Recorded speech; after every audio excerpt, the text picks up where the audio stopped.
Welcome to the Monday Night Men's Forum. I'm Matt of Farm Hop Life, and tonight we have Christopher from SecureCoop.com. Yes, sir. We're talking about value for value tonight. So, Uh, oh, I lost you there. What was that? please go ahead and share a personal event. Yeah. Okay. No, just a normal. Most of it's been a normal, boring week, but I spent some time re-upping our bug out bags in the car. The idea is that Ooh, nice. I wanted to be able to have bags and everything in the car set up in such that we could even it'd be just in our underwear and run outside, jump in the car and go. I've got a magnetic key hidden under the door. And clothes and cash, and I'm going to put a copy of my driver's license. So just like real practical, like a way to bug out super fast. Sure. But also with just a few little tweaks and things, I found a way to. You ever heard like the I'm not coming home bag, the inch bag? No, I haven't. That's like the extreme. That's like the mega. The world is ending and I'm leaving my house forever bag. No, this is not that, but it's between a bug out bag and that, because just a few little things we could add in to make it, extend the amount of time that we're out. So there's like the 72-hour bag, and then there's Yeah. the I'm not coming home bag. So Yeah. somewhere in between. Somewhere in between, and just a few little tools like slingshots and what else? Slingshots. Yeah. Some yo-yo fishing snares. So it like the fish tugs on it and it pulls the fish out of the water and sets the hook. Sure, it's a mechanical something that, like a seatbelt. Yeah, like a seatbelt or a reverse seatbelt, I guess. I don't know. Yeah, and I one of the fun things I did with that was, these little solar yard lights that you got in the yard that sit out there like that.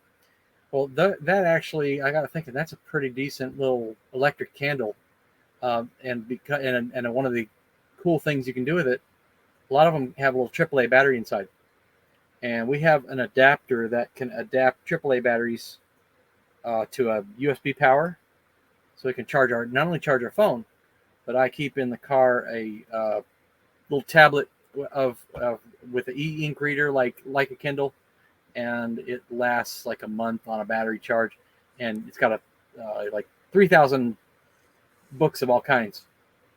So nice. Absolute world goes upside down left and right. No internet, no nothing. We're fleeing for our lives. We've got this library with solar charging, and it costs like $5 in tools. So that's pretty nice.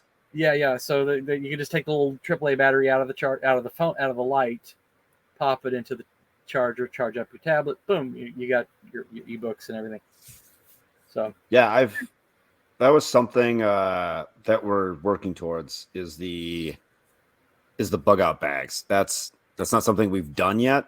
There's just crap all over the car, all over the truck that like blankets and diapers, extra clothes for the kids and stuff, basic things like that. But but if you could just do like something like a little bag, look up Dave Canterbury's 10 C's, and if you just had like a bag of something, they say the imperfect tool that you have with you is way better than the perfect tool that you never got around to putting in. All that crap all over the vehicle, imperfect tool.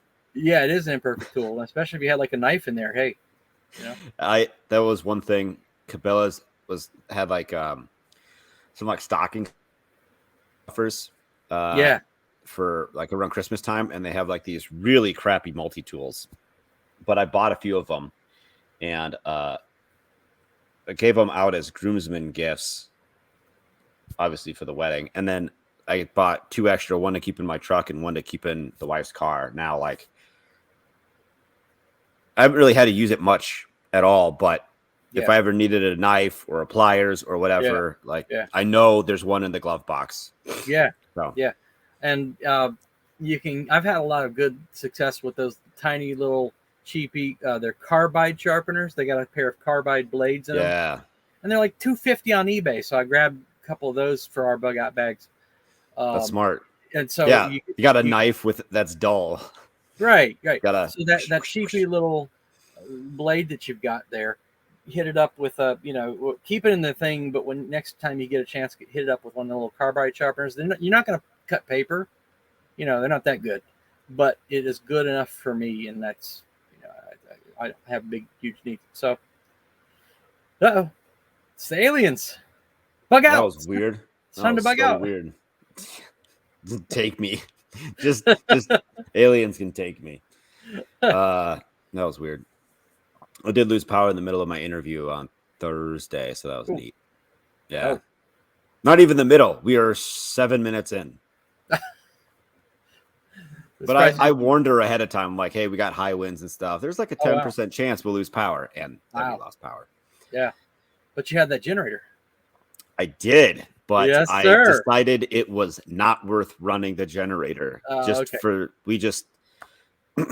ran the mobile hotspot off my phone. Yeah. And called it good. You had enough juice in the laptop probably to do the recording and everything. Yeah. Yeah. Yep. I thought about it. But I had the option, right? You did. You do have the option now. Yeah. Yeah. You have the option now. That's why I'm glad about that. I'm glad to hear about that. Yeah, I still got to I should throw a little bit more gas in it and run it again. Yeah. And kind of do that maybe like once a week for a couple weeks. Get it up. And get up the hours too. Yeah. Like do a break in. Basically, I bet it has less than 5 hours on it.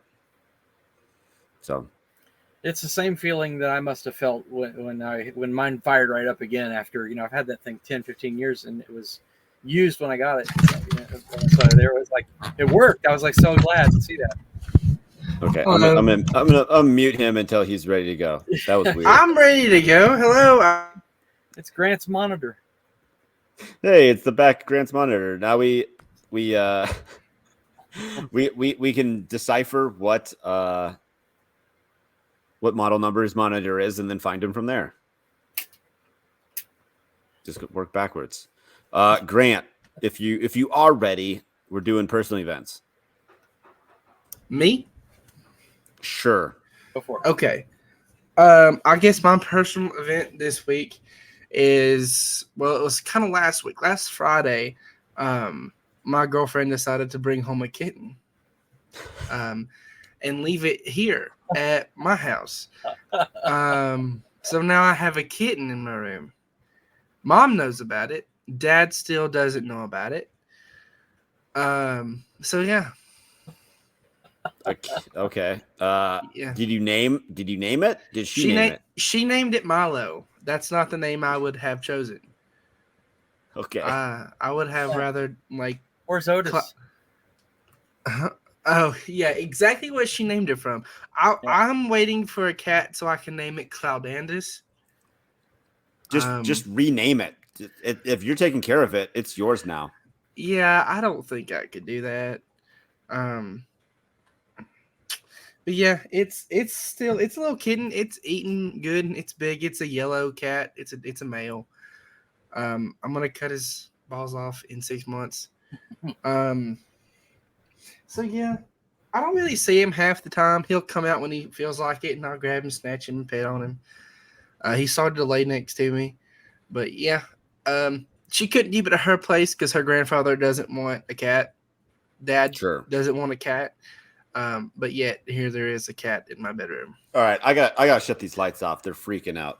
They're freaking out.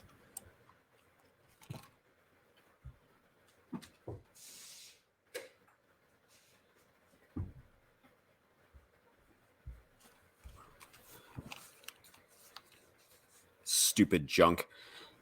All right. Yeah. All right. So you got a cat.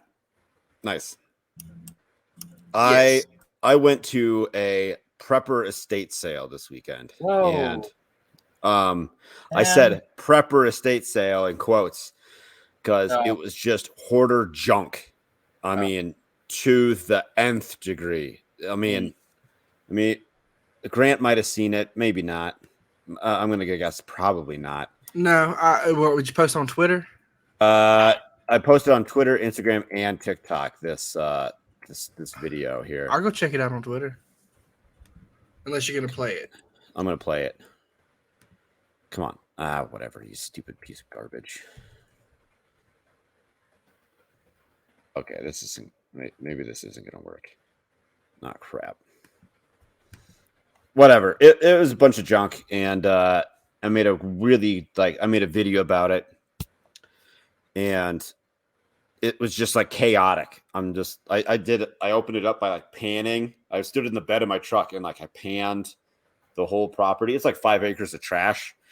And then it's like 3, 2, 1. And then it just goes into like a time lapse of me like going through the whole property, like picking up this, picking up that. And I ended up with 6 gas cans free. Oh. A pond for free. Rebar was free. The ladder was like a cool like antique ladder that was free. What else did I get for free? I think that was a metal bucket that I could put like plants in. That was free. Breaker bar, $40. Some like a length of cable like that you would, go logging with. That was $25. And then I got some cool barn doors for $50. So pretty good haul. That was I feel like that was the majority of my weekend, but it was not. We finally planted our seeds. All of a sudden I'm getting feedback. No, not here. It sounds fine to me. Well, I can hear myself. That's odd. Anyways, so we got seeds planted yesterday. Finally started seeds. And cool. What in the freak? What'd you start? One second. Yeah.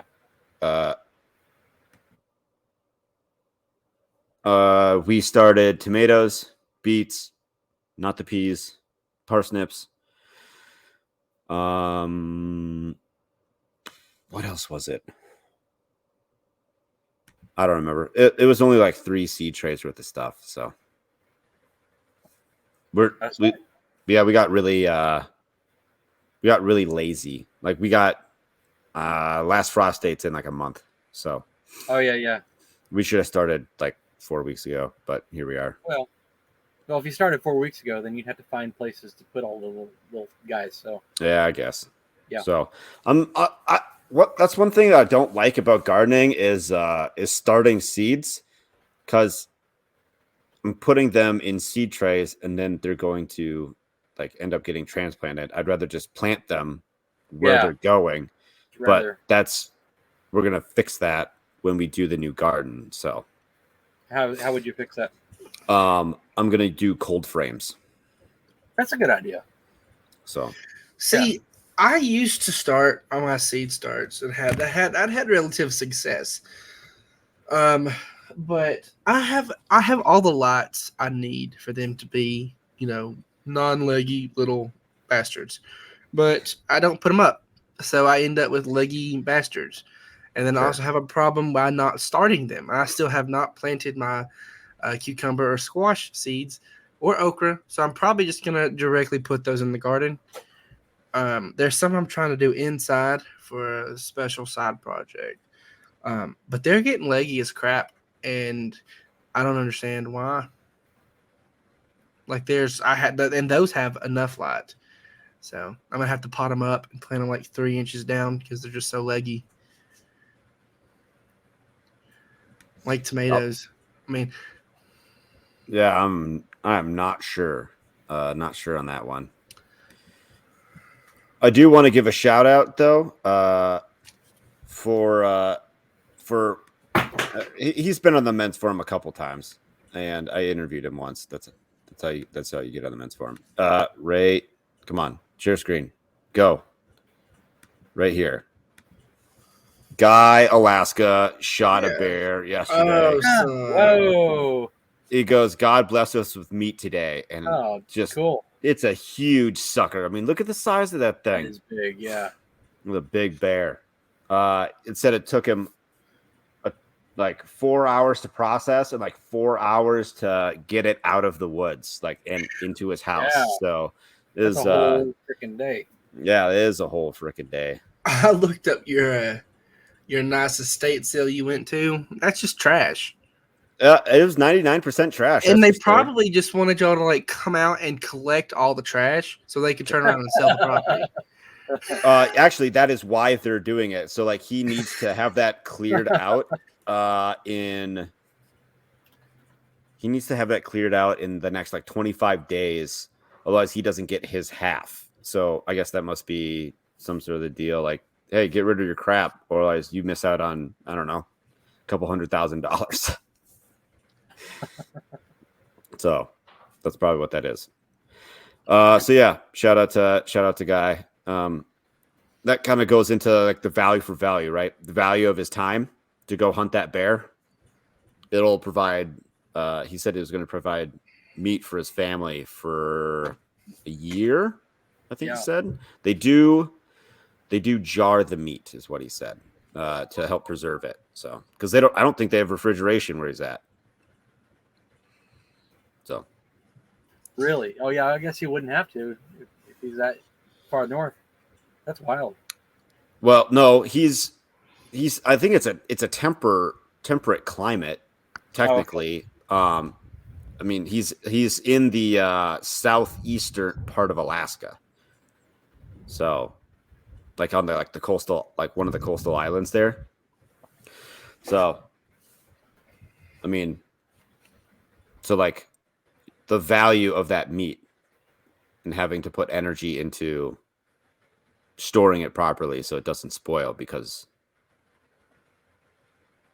is anybody following me? Yeah, no, I get. No, I get you. I don't know if we were starting the conversation or what. Yeah, it's a lot of value, because if you figure any kind of meat is now $3, $4, $5, $6 a pound, and that's probably 500 pounds. You know, could be. Yeah. So let's say it's $5 a pound and it's 500 pounds, $1,500 worth of meat for a day. Good value. Yeah. And then on top of that, does he plan to tan the hide? Yeah, he's going to turn that. He said he's going to turn it into a blanket. Yep. Yeah. See, again, my whole thing on value for value comes to you have the natural value of something given a plant, a picture, an antique piece of pottery, books, movies. They have their market value of what you can buy and sell it for. But then they have the value that's in it and the reason to buy it. So I collect films and media that were from my childhood that had not been corrupt by Disney's gay agenda, to be quite frank. Hit the ground running here. Like just old shows, old movies, getting them in hard copies. Sure. And then I've collecting Serendipity books. I don't know if any of you are from the 70s or 80s, but look it up. Serendipity books by rings a bell. I forgot who wrote it.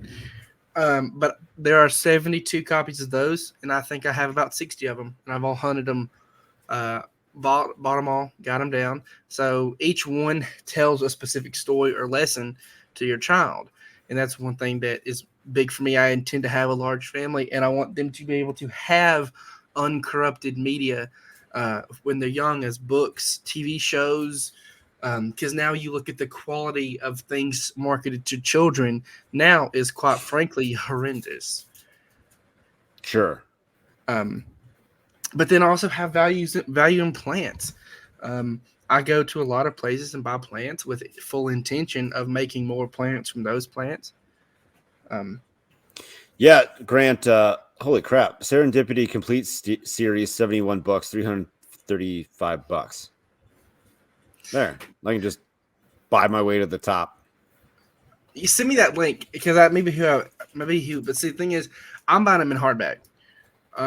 But I've also got hardback and paperback issues. Oh, there's a mix. That's what it looks like to me. There you go. Grant, I did think about you when about this topic, because you're always doing value for value stuff. I mean, you're trading pegs, you're getting totes, you're selling plants, you're going, as low as you possibly can, getting as many plants for from Lowe's, like ripping them off and, getting 20x on your money. Yeah. And I try to balance that to a fine line of not being too greedy. I know one thing that I did is I got a bunch of hardy hibiscus last year. And they were about $27 retail. I ended up getting 16 of them for about $1.26 each. And then I turned around and been selling them for $30. Damn, dude. So, nice. But the thing is they've been outside in their nursery pots, and they got hit by a 9-degree freeze inside that pot with no protection, and they still survived. Wow. And they still have healthy roots. They didn't rot, and they're already putting out new fresh roots. So again, that plant has value. It has a memory of a season where it got a 9-degree snap and its roots didn't freeze. Now, when those roots get in the ground, that's going to have to experience a much harsher freeze than 9 degrees for those to get because the insulation of the dirt. Yeah, exactly. So that 9-degree freeze, in my opinion, increased the value of those plants, making them even hardier than what they might have already been set as. Yeah, and then I can market those to people like this has survived a 9-degree freeze inside this pot. It'll never die in the dirt. So, and then I've sold a lot of them, and I intend to keep the rest of them to take cuttings off of and multiply. Though I don't know if how legally I can sell them out of a nursery, because again, it's probably a patented plant. I can just say hardy hibiscus and then move along. Homestead of Payne hibiscus, or Payne. Well, see, that specific plant has probably already been pain tolerant hibiscus. Yeah, I feel like that's a bit of an infringement there on someone's intellectual property. Whatever. Sounds like their problem to hunt you down and figure it out. Exactly. I'll just say like just a generic pink hardy hibiscus, and then it'll be fine. Yeah.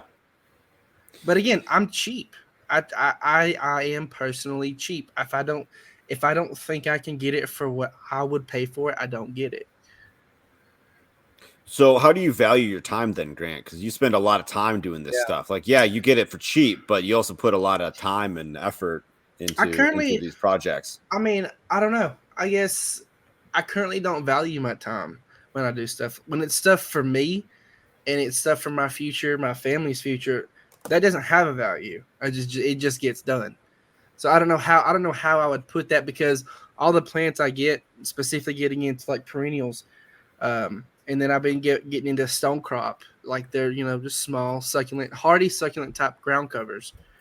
Getting those, cutting those, throwing them in a pot, and then potting it. So this is what I did. I had one, and it went from a small 6-inch pot to like a 8-inch terracotta pot, and then it grew up this year, and then it got knocked over. So I cut it back to the top, put the top that I cut off into dirt. It rooted, and then I took and potted it up out of that 8-inch pot into like a 12-inch pot. So now I have 2 cultures of that plant going, and every time it gets maybe 6 inches, I can scalp it again, put it in another pot or a bigger pot and have a bigger culture, and that can keep growing. I can chop it, drop it, root it. So again, to me, that's building inventory, in my opinion, is invaluable, I guess I could say, because again, an amarilla bulb in 3 or 4 years with proper fertilization, sun, and water can turn from 1 to 6. So that $10 bulb will then make 6 more $10 bulbs in 3 years. Without me having to put any input, I just put them in the ground, compost it, winterize it, don't let them die, and they come back and they do the work. They do the work for me. But then, if I'm going doing landscape, and I'm spreading like 600 bales of pine straw this week for $20 an hour. Pine straw? What is? Yeah. What is that? You don't know what pine straw is?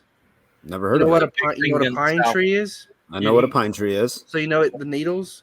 Okay, the long needles. Yep. They bale the needles. Long in the South, they get long, real long. Okay. Long. they bale the needles into a bale, like a hay bale. Yeah. Okay. And then people put it down as landscape mulch. It is nice. That does look It cool. is the That would be cool. stupidest thing ever. It okay. Why? deteriorates. It deteriorates in like 6 months. Yes, it looks all fresh and brand new when you pay $10 a bale, but in 6 months it looks all drab and full of weeds. A heavy wood. Well, that could be said with anything, right? If you do a heavy wood mulch properly, you will not get a single weed come through it. That's true. But most places don't design it properly. Yeah. I did do a thick wood mulch out front, and most of it suppressed the weeds, but there's like something real thorny that still came through. It looks like crap. It looks Bononox? I don't know. It does not look good. And then some of the sage still popped through, but that's all right.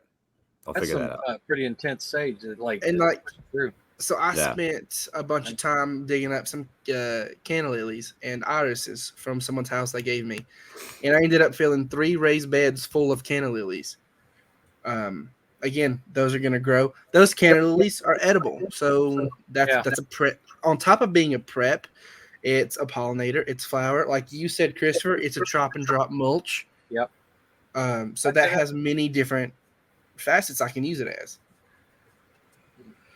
So you were asking Matt about valuing time and his value for his time, and I was thinking about that.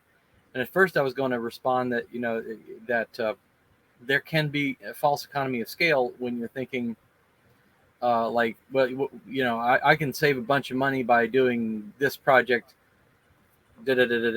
myself instead of hiring somebody or whatever. When you're like me, you've been in IT for a while, I could go out and I could make, tomorrow, I don't know, 30, 40, 50 an hour online right now. But the false economy of scale. So the false economy of scale steps in when I'm doing something like, repetitive that I've done 100 times. Again, it would make sense for me to hire somebody at 20 an hour and do my work. The flip side of that, though, Grant's doing the kinds of things that in many ways are increasing his long-term income ability, giving him new skills and practice. And, so if it's not routine, if it is new, it's a new challenging thing. It is a really good idea. And Secure Coop for me is the best example because it has taken me so freaking long just to get a phone app. I'm just driving and beating my head against the wall. But I've learned a lot about, how to do that and how not to do that, and 50 ways not to do it. Could I have hired somebody? I could have shortcutted. I probably could have even saved some money. But now I have that where I can walk away. The worst happens, I've still got a full skill. And, so there's I don't think there's a good way to answer that question. It's like not real. It's a gray matter. It's not really. Well, what I will do to undermine your entire point is what I'm doing. What I'm doing takes no skill at all. Okay, so those kind of things, if you're able to go out and earn 25 an hour right now, and you can, and the job pays 20, you hire somebody at 15 to do it and pocket the difference. and see, I was thinking about trying to do that today, seeing if I can find somebody who'd want to come out and help me do pine straw, and I could pay them this, but then charge the lady for their time as this. Yeah. But again, it didn't really seem like it would be worth an extra $25 for 3 hours or whatever it came out to be, when I could do it, pocket more, and just do it myself. Again, I guess it's a situational thing. But again, I can't really pay somebody to go to someone's house where they have given me permission to take bulbs and then tell them to do it and then bring them to the house and then have them plant them at my house. This is more of something I have to do kind of personally. Sure. When I'm trying to manage projects here, I really have to temper it with like, how good do I want it to look? Like, can I do this myself? How much would it cost me to hire someone else to do it? Mm-hmm. Do I even really want to do it myself, even if I could do it? Yeah. And then how much money can I save just doing it myself? So I got two quotes last week to finally put gutters on the house. And I'm sure I could figure it out. Don't care to. I'm just going to pay. The guy's going to charge me $1,000 and it's going to take him half a day. Now, instead of me trying to break my neck. Yeah. I've never had to install gutters before, but I'm sure I can figure it out. Them, and you probably will never again. So that's a probably skill. Not. That's not a skill to develop. Yeah. And what'll take him 4 hours would take me 2 weekends or something, right? Yeah. So that I'm going to hire out. Yeah, that's smart. Trying to do a couple of landscaping things around here. I need to rent a skid steer. If I had all day, I could just rent it for a day. Now, a skid steer is like $400 a day. If I wanted it delivered, that's another fee. But that's something I've paid for before. Last summer, when I had the Mini X dropped off here, I paid for the delivery fee because I didn't want to screw around with trying to tow that sucker. Just had it here bright and early, like whatever, Saturday morning, and brought it back. Like had the guy pick it up on like a Tuesday, whatever. So that was something I was willing to pay extra for, have that done for me. But I did the excavator work. Now back to the skid steer, I would need like 3 or 4 attachments. Sorry, I'm getting back. There's an echo. I muted Christopher, and that seemed to get rid of it. Okay. Weird. I would need 3 attachments to get everything done that I need to get done for get the full use of that skid steer. But everybody only has 2 out of the 3. And that's kind of okay. But I really need that third thing because that would be about half the day is just using this third attachment. So I decided it's not worth me spending $400 to do 2 out of 3 things. And really only half the things. Yeah, it sounds fine. The echo goes in and out, but this seems better. Okay. I had you on my speakers, and it's probably why. Yeah, that'll do it. Yep. So, yeah, I will not be getting a skid steer. I almost thought about just buying the skid steer attachment that I need myself and just keeping it, but cool. That's $2,000 that'll just rust in the yard. That's nice. Yeah, unless you can hire that out, that's hard to pay for itself. Yeah. And that is an option. So that's what people like Jack Spirko do. He'll think to himself, if I buy this piece of equipment, how can I put it on next door and rent my time out or something? Yeah, I'm not sure I can justify. I don't really want to get in the equipment rental service industry either. No. I mean, he would go to their house and I thought about that too, but I got plenty of stuff that I want to do here. Yeah, exactly. I want to finish my stuff. I want nice stuff. I don't want other people to have nice stuff. They don't think that there is a hard and fast rule about analyzing this, but I do know that we're asking the right questions. So those are the kinds of questions you want to think about. Yeah, that's true. So like another value thing is like, what's your family time worth? Yeah. So like when you take a job that you kind of don't want to do, it better damn well pay, Yeah. Like if you gotta force me to be away from my family, it better compensate me pretty well. So that's true. Or like, hey, I kind of don't want to do this thing, but I get this other thing out of it. It doesn't necessarily have to be money. It could be a valuable connection. It could be a barter. Could be I don't know, an experience or an opportunity, I guess. I'm looking for a meme that it reminds me of. It's about time, money, and energy. I think we've shared that one quite a bit. Yeah, we did. That's yeah, right. Yeah, the triangle thingy. That was one. That was something else. I've got the meme if you want to see it. Share my screen. Nope, not a slide. Share my screen. Do a Chrome tab. Money, time, energy. There it is. Okay. Oh yeah, this one. I've seen this one. Yep.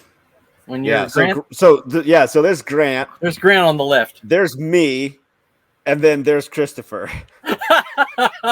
Yes, I have no money. I somehow doubt that. You act like you have no money. Me? Yeah.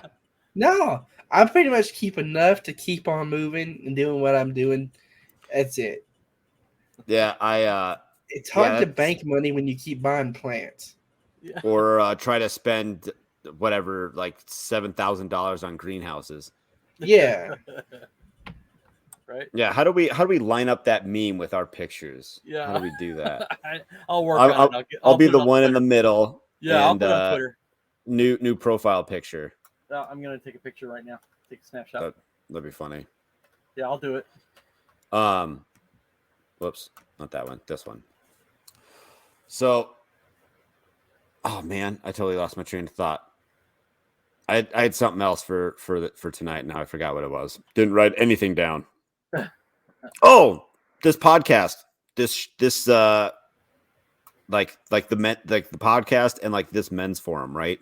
Right. So, I try to give you guys more value than like the value of your time that you put in now, whether that be like making connections or being able to that's great, man. I don't know what everyone gets something different out of this thing, right? Some people just want to like say what they want to say. Some people want to like just listen in. Some people want to, plug their stuff, and that's fine. But I don't think anybody actually just comes on to like plug their stuff and just like step out, which I think that adds a lot more. That adds value. That they're not just. I'm just here to make it fun. I'm just here to make it fun.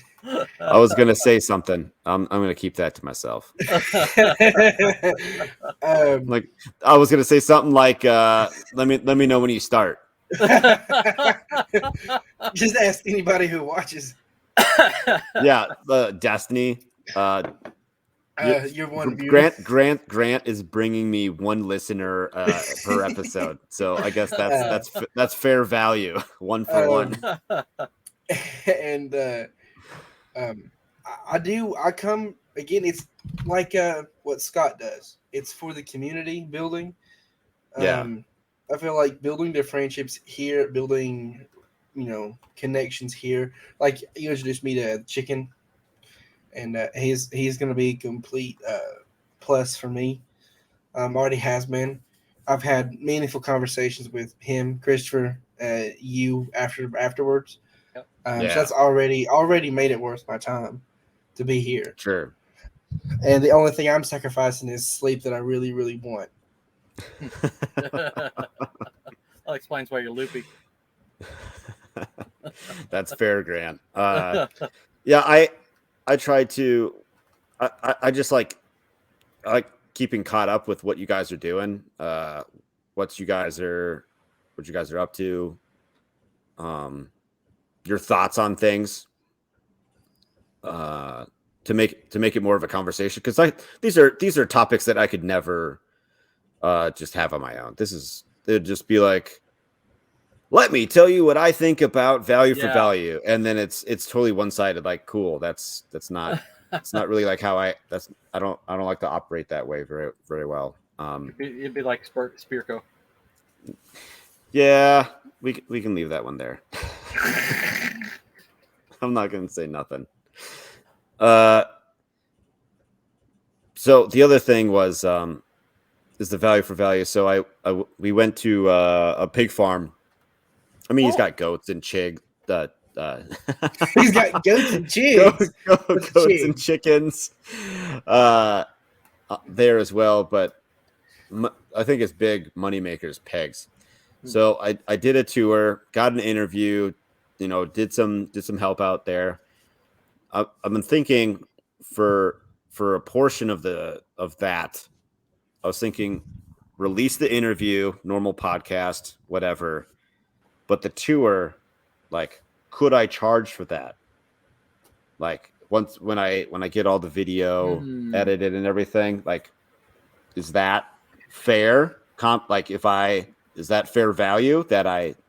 Well, what you could do is make it exclusive content, and then you could start like a locals, or like a Rumble, and then you can have it on locals. That if you paid a monthly subscription, you can see everything you do, behind the scenes. And then you could have a lot more intimate content for people who pay. Again, that's a good way to build up, a platform and a backing, on top of something like an email list, or starting like basically kind of building an email list or something like that. Right. I started trying to do the email list and just stopped plugging it. It's something I should try to do better. But as far as like the content generation, like 90% of it would still be free. It would just be like, the tour, like, to see what other homesteads look like. Like, yeah, you can just go to their Facebook page or their Instagram or whatever and see like whatever they posted. But you could just give me the whatever I end up charging for it. Like, it can't be like too low, because then you're like, wow, this is so cheap. There's no way it's any good. And it can't be too high. Like, I can't justify spending that much to be able to see behind the scenes of how these people do what they do. If you started look into locals, you can do live streams, like private live streams on locals. What is what is this thing you're talking about? Locals.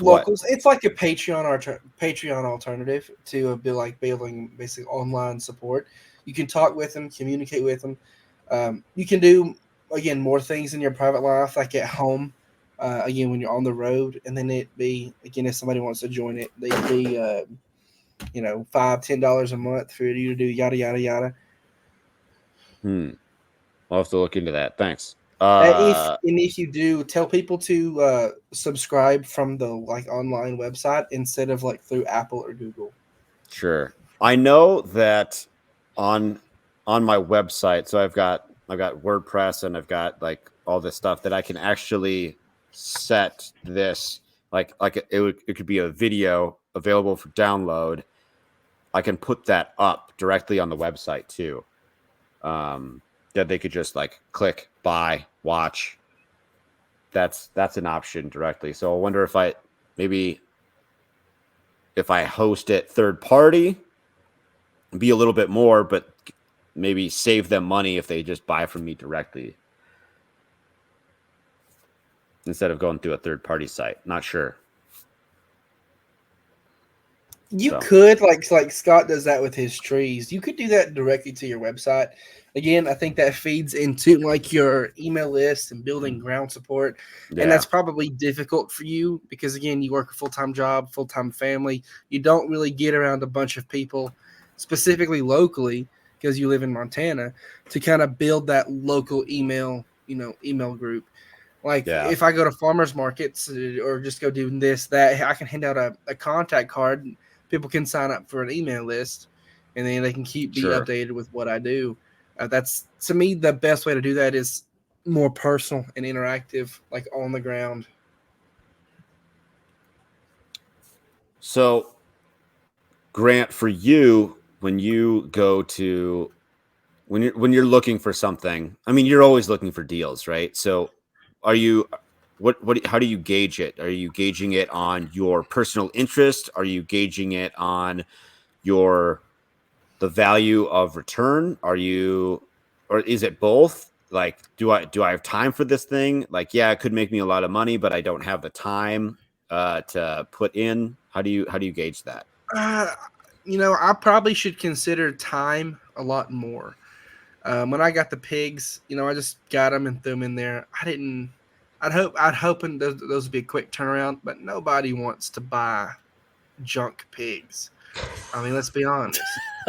The breed of these pigs are two breeds you wouldn't breed together for anything. It's not, you're not going to get good meat rate or anything. One thing I consider when it comes to plants is, what is the true value of this plant? And a lot of time at Lowe's, it's overvalued. In my opinion, every single plant at Lowe's is overvalued. So I just got to find, again, a closer to basically its cost of production. That's it. I'll try to get it to as close as to cost as they'll let me do.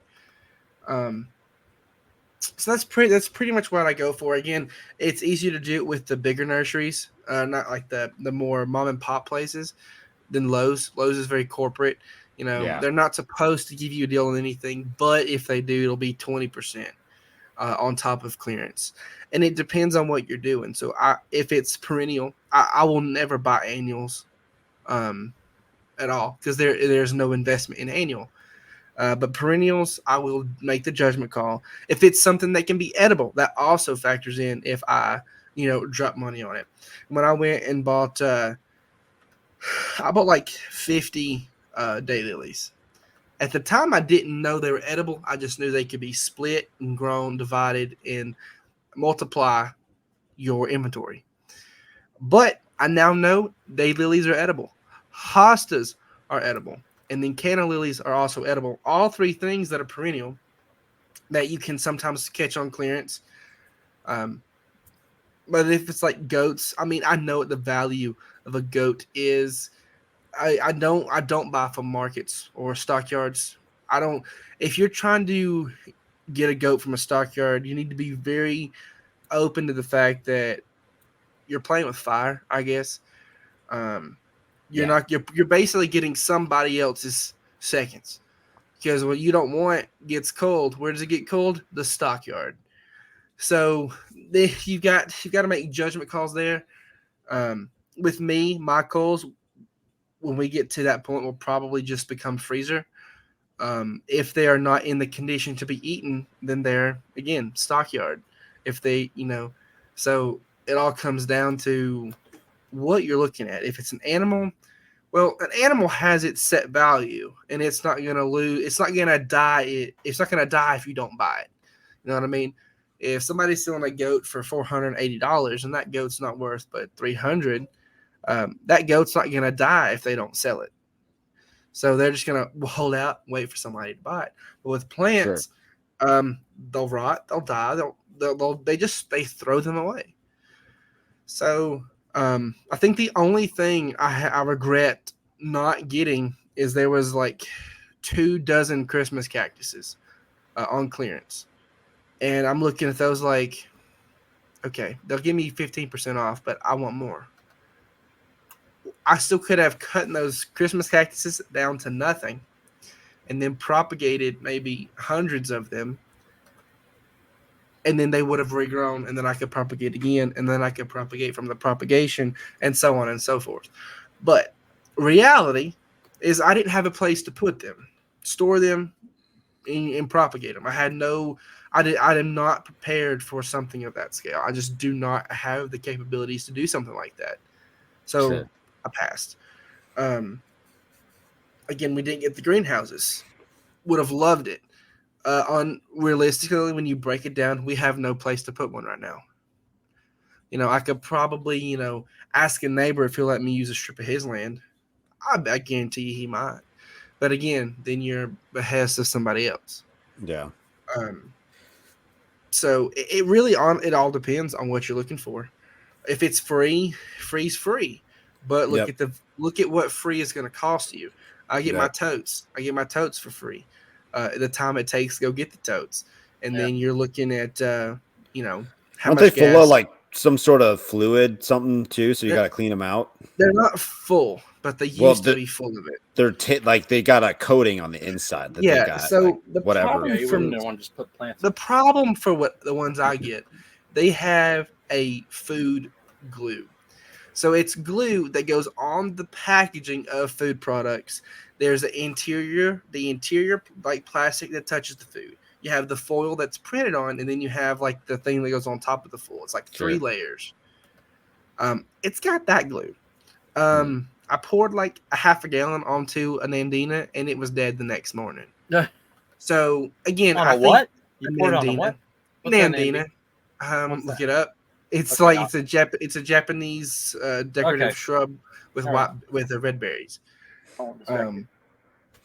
But again, that was a half a gallon. If I poured like a half a gallon of coffee on something, it might die the next morning. Yeah, that's a lot. Half a gallon. It's like you choked it out, like you suffocated. I probably just glued it. I guess with my stuff, I cut them in half. I would like to do hydroponics with them, but again, I don't know. I don't know how it leaches into the water, how it leaches into the plastic, and then back into the water. Just glue some fish together. I'd have to run cycles. The tails. So I'd have to run like a water cycle through it to make sure there's no chemicals. But honestly, are these chemically compounded? Whatever. It's in these totes. Is it better if I grow it at my house than getting in the car, going to the grocery store, buying it at the grocery store when it's packaged in plastic, probably already 6 months old at the time? I think a lot of people complain or have had gripes that I grow in plastic totes. When you look at the rate of deterioration of the plastic, the leaching of the plastic into the dirt, the washing out of the plastic through the rain, and then if there isn't any plastic, how much plastic is that plant going to absorb? And then how much of that plastic or chemical goes into the fruit? And then you eat the fruit, how much of it is actually absorbed by you? So it's so diluted. And again, there are already so many plastics around us. Yeah. At this point, that little bit of plastic is not even going to scratch the surface. Christopher, what's the value of Secure Coop to you?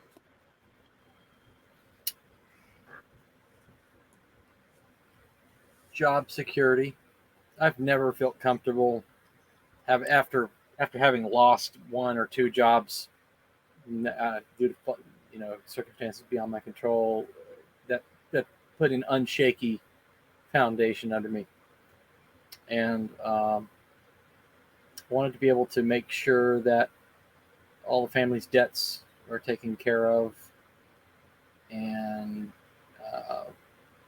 I also picked up a great skill and something for my kids that if they want to pick it up, they could pick it up. Is it the self-employment, or would it be the money that comes with it? A little bit column A, a little bit from column B. Yeah. But I mean, if you can't, if it doesn't sell, then there is no. Yeah, if it doesn't sell, then it's simply the skill. Sure. Yeah, which is plenty. I got to thinking about that because I had forwarded you that email that I got about. So I'm gonna be interviewing that group there. Next week, sometime. Yeah. Now I know them from their YouTube videos. I didn't know they sold products. Oh. Their YouTube videos is like, here's how to make black soldier fly larvae, and like here, blah blah blah. Yeah. Here's how to make like a biogas or something. Here's how to blah blah blah. All these things, and they have a pretty good it's pretty high production value. And so that email came in, and I was like, hey, look at all this cool stuff. And so that's why I sent you like these sensors and whatever. Now, would you ever consider like selling Secure Coop to not necessarily them, but could be somebody like them? Just be like, hey, you know what? I've taken this as far as I could go. This is a good offer. I'm just gonna wash my hands of this and do something different with it. Now I got the time and money to do something else. I wouldn't say I would never consider it. It just hadn't really occurred to me what I would do with it. Sure. Yeah. I don't know. But it's the value of it I probably would earn back one way or the other about $500,000 or $1 million, because suppose I never sell a product, and then I go into a career where I'm working with that, which is interesting and fun. Now I can make 100,000, 150,000 making those phone apps, making those devices. Work that out for 10 years. That's a good $500,000 to $1 million of revenue right there. Sure. Yep. So the skill is there. You could sell it with the terms being, I have employment doing working on this. Yeah, I could for the next 10 years or Yep. whatever the term is, right? And then and my severance is that much or something. Yeah. Like if they terminate you, so you kind of have like that buffer, right? So I don't know. So like you're getting this thing bootstrapped. Mm-hmm. You could, have some bigger bucks behind you if you sold it and just stayed employed. I know that's kind of not what you wanted. Yeah. And so I'm not inclined to sell. I want to keep running with it. I keep having this big vision about what it would be easy to add on to and do and add more to. And I can see the long-term goal in the world tends to be going in those two directions of both automation and three directions: automation, security, and agriculture. And so I can see that I'm in a good spot, and I just have to freaking bring the thing home. Your friends there who you're interviewing, they probably, unless they're very high, energy, they probably hired a firm out to develop those things. Yeah, probably. Yeah. I have no idea who these people are, by the way. I went to their website and emailed them like, hey, I want to interview you. And they're like, cool, we'll give you half an hour. Cool. Wow. Yeah. What they put together is polished and shiny. Like it's people who've been doing it. Looks very nice. Yeah. People have been doing it for a long time. Developed that. They weren't just, the guy down in Florida with living in an RV. Yeah. Living in an RV. So, but they will be able to take their value, what they've put into it, and value is one of those striking things. It's like it's a multiplier. So, like they'll be able to take the value that they put into. They'll be able to take the product that they put into, and they can probably got $1 million worth of value at least out of what they're doing. Sure. Yeah. So just a multiplier. Maybe their value that they're doing, so like their value is these YouTube videos and Instagram whatevers that they get you to watch, and they're like, oh, cool. How about what is this? Because I just thought, because it's their account is like Acorn Labs or something like that. I'm like, oh, okay, so this must be like a farm that just like, I don't know, tests this stuff, tries to just kind of like cobble things together, and post like the result, that kind of thing. Paul Wheaton's labs, kind of, yeah. So that's what I thought it was. I didn't think it was like this whole other thing behind it. So, I mean, it's kind of one way to like add their way of adding value, right? They post these cool things and like, oh, you like this cool stuff? We have more of this cool stuff. You can buy this stuff. Yeah. People make fun of the social media influencer as a career, and a lot of times it's junk. Yeah. But there is a value in that as well, because you are able to cultivate an audience, talk to the audience, and oh, by the way, have you seen this new product that I've been working with, and blah, blah, blah, blah, blah. Yeah. That's marketing. That's money. It's big money. So, well, they say that when people like let's say like a podcast that you listen to once a week, twice a week, let's say they do 2 episodes a week, and they're an hour long each. Well, that's more time that like you're listening to this podcaster than you are to most of your friends.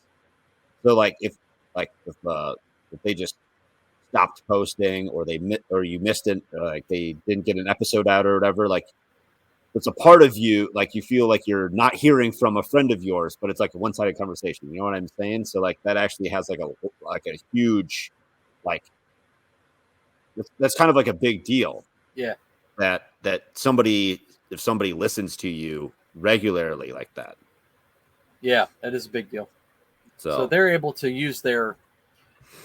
That's why I put out the ebook. It's to have that something that can be shared, and I would do more content. I really would do more content if I could. This is enough for now. yeah, but I would a do. lot. I would. It's Yeah, a lot it to is keep up on. It really is, and I would do what they're doing if I could, which is putting out stuff that's actually valuable to grab people's attention and get them to watching. That is not an infomercial, but an educational infomercial that draws you in, that makes you want to watch it, and you learn something, and you might get something out of it. And oh, by the way, here's a product. So a lot of value in that. Yeah. Yeah. Wrapping up here, what did you guys want to cover that we didn't cover already? Oh, just there's a saying that I've heard that always be how does it go? Always be frugal, but never be cheap. Yes. Assess the value. You can spend, like I just bought another hose that's a rubber hose for our garden, and it's like just a lifetime hose. Yeah. And it's like twice as expensive, but it's frugal because it's going to last, through what would have been 5 green hoses at half the price. So yeah, I have nothing but red hoses, and I think there's other guys that buy like commercial landscaping hoses, the ones that are black, I guess. Yeah. Which yeah. I don't think I've seen in stores. Maybe I have. I don't Okay. know. But I don't know. I buy the red ones, and they seem to be doing just fine. Yeah. I haven't had to replace any yet, so yeah. They should I just keep buying more and cut them in half and adding ends to them. Yep. For me, I would have to say the biggest thing for me really is sentimental value comes into play with a whole lot of things in my life. Sure. So you have, because that, and again, I can go into this again. I've gone into it with Scott. It goes into memory, history, what we consider heirlooms, from seeds to things. Again, I'm gonna go dig up some plants from my Nana's house before it might sell. Now, do I ever plan to sell those plants? Probably not. Maybe if I can get enough of them. But it's irises. It's something that will multiply. But again, that specific strain of flower has sentimental value. It also has value as it's what it is as itself.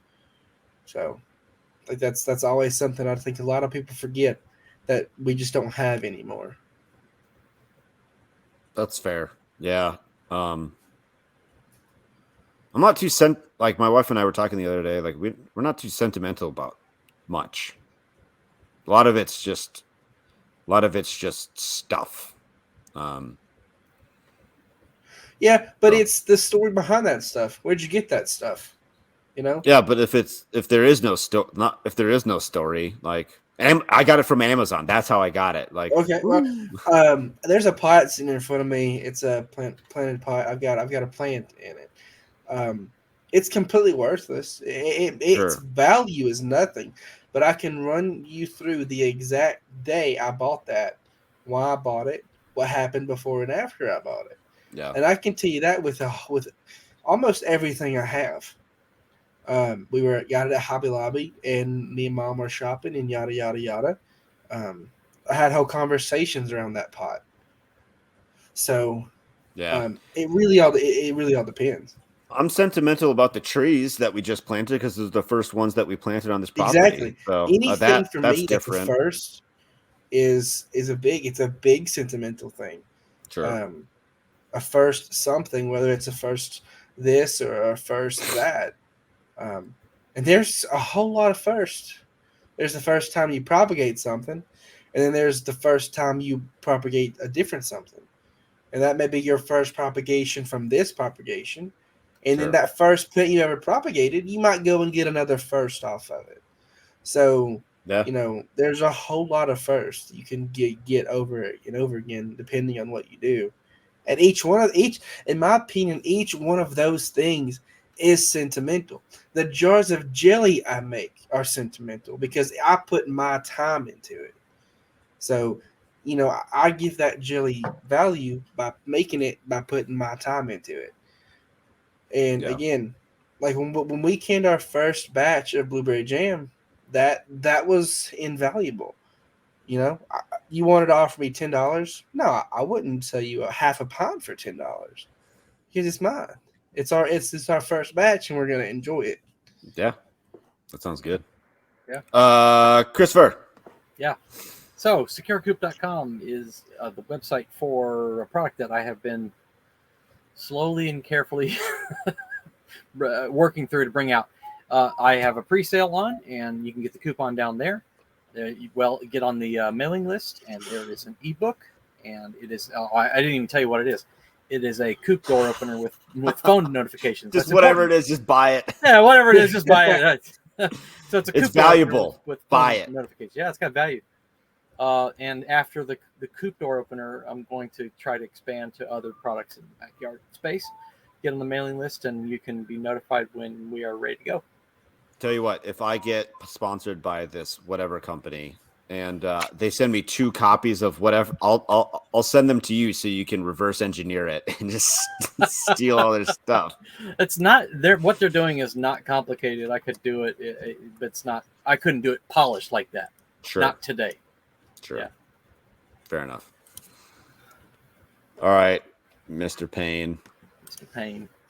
I still have a TikTok and a Twitter. I don't think I've ever made a tweeted post, and I can't even remember the last time I made a TikTok. I think I made one in the middle of the night because I started a fire outside, and it's just a 10-second clip of a fire. I think that was the last thing I posted. I was going to do a video on me planting some 40-year-old seeds. I did. I planted those 40-year-old seeds. They didn't come up. I just didn't film a video about it. People, you post that. They're like, hey, I planted 40-year-old seeds and it didn't work.